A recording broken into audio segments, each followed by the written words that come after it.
So hello fellow banknote collectors, this is Glenn and today we're having a look at two of France's banknotes that they issued during the revolutionary period.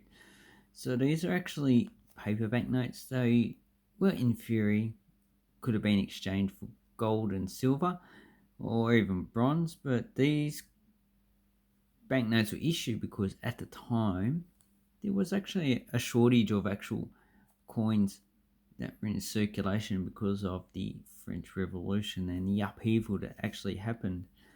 But France actually started issuing banknotes in 1701, so that's at least 90 years before the revolution, and they issued banknotes well into the actual Napoleon era. So here I actually have two banknotes. I have a 5 livres and a 25 sols. So the actual currency at the time it actually was based on the livres. It was equivalent, to the UK pound, equaled 20 sols, and 12 dinars equals 1 sol. So when you have £1 equals 20 shillings, just say that's 20 shillings, and 1 shilling equals 12 pence. It's the same actual conversion. And the English actually adopted that from the French after the 1066 Norman invasion. So let's get on with the show. So the first banknote we got is one from 1792. And as you can see, when you actually buy these banknotes, you need to actually check the actual watermark. So you can see that actually has a 25 there. And it actually has sols. And then we have these are actually imprinted, so actually imprinting on the paper. If you actually run your fingers over them, this is in plastic so I can't feel it, you actually feel it's actually being raised. And also we have another feature under here, I can't actually tell, so if we turn it over, no, so I can't actually tell what actually that is in the center. But these banknotes should have these watermarks. So it tells you that watermarks have actually been around for at least 200 years. And on these ones, these are the earlier versions of the watermarks. But on the 5 livres, you can see definitely, probably looks like is that A for assignant? So assignants are actually these that were actually based on land. So in theory, you could have actually taken this banknote and actually purchased some land. That's what they were designed to do. I think the original interest rate was about 5%, but then they reduced it to 3% to be exchanged later on for coins. But that never originated. And eventually they were actually just made legal tender, so for their face value. But as with a lot of banknotes are actually being overproduced, so there are actually billions of these that were actually produced. They're actually quite easy to get. You can get them for like $10 to $20 now. Pretty much in better condition, not with these tears there. But you need to actually make sure that it actually has these watermarks and raised features. So that looks like an eagle. So this one actually has, where does it say? Yeah, De la Republique. So this is a Republic banknote. And it has, unity, liberty, égalité, with fraternité. Hasn't got that on it at the moment. And so at this point in time, it was actually still being actually freshed out what the actual motto of the Republic will be. And here we have 5 and livres. So it's a symbol for livre. So this would have been equivalent to UK £5 at the time. And we have a serial number. So this is 24,844. And they actually get up quite higher than that. And this one's 1826E. So obviously this would be higher in the series. And has the eye of looking at you. That actually looks nice.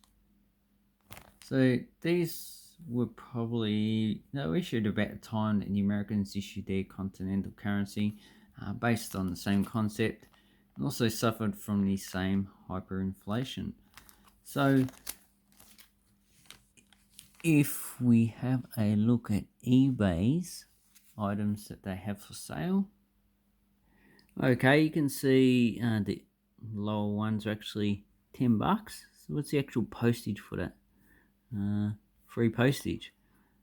And if we look up close up, yeah, that looks okay. Quite well circulated. You can see it's actually got the raised features. You can't see any watermarks because of the way they're taking the photo. But you know, $10. And do I have is there actually one that I've got there? No, so you got 10 livres. So as you can see, they're actually not too hard to get on eBay. $10 to $20. You can actually get quite a few good ones. If you wanted to get it like up to a few hundred livres, you're probably paying a lot more money. But you know, it's actually quite 15 sols. Yeah, you can see a nice feature. What date is that? 1792. And this one has writing on the back. So some more history, probably from the time period. So let's have a look at if they actually sell for a lot cheaper. Usually the cheaper stuff sells pretty quick, which I don't think you would be surprised. So sold items.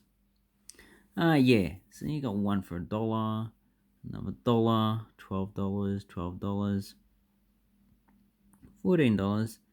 Yeah. So and you got some that are actually graded. $2. Really? It's actually being graded? Who's that being graded by? Monticulas? Don't recognise who they are. Yeah, let's see. The banknote seems fine. It's pretty similar to the... It's actually the same one I got, except the signature is actually different. So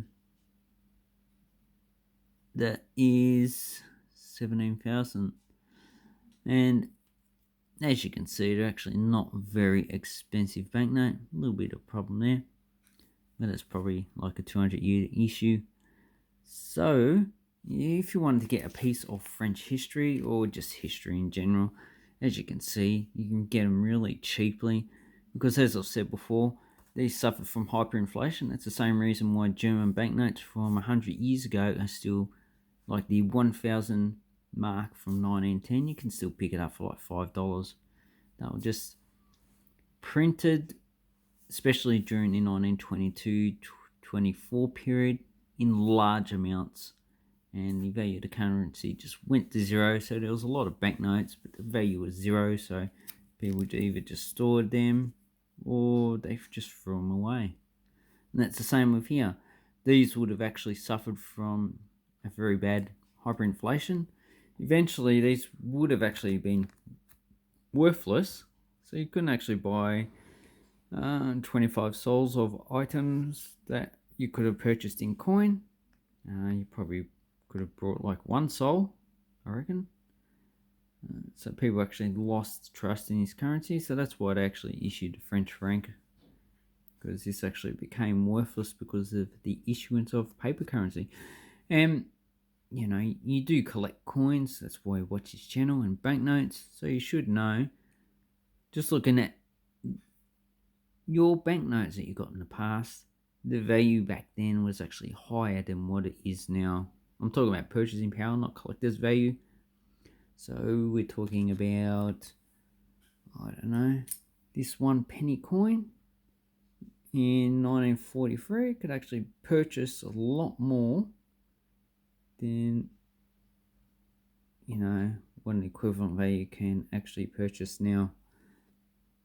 So your value of your currency is always declining, and that's just the way fiat currencies are. And also, even with when you had actual silver currencies, do I have a silver coin?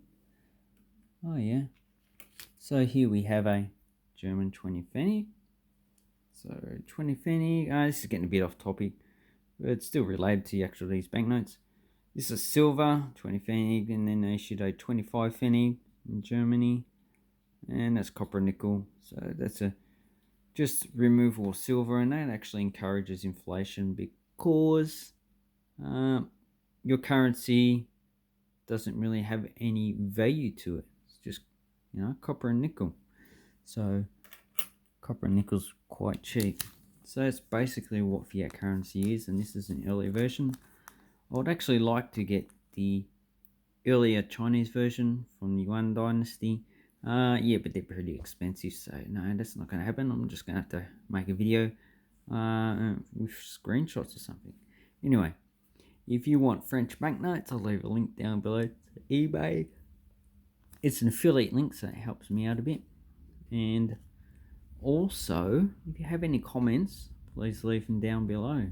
I do like to answer them. And I also do learn stuff from you people as well, because it's just impossible to know everything. I don't know everything. No one does. So anyway, have an awesome coin and banknote collecting time, and thank you and goodbye.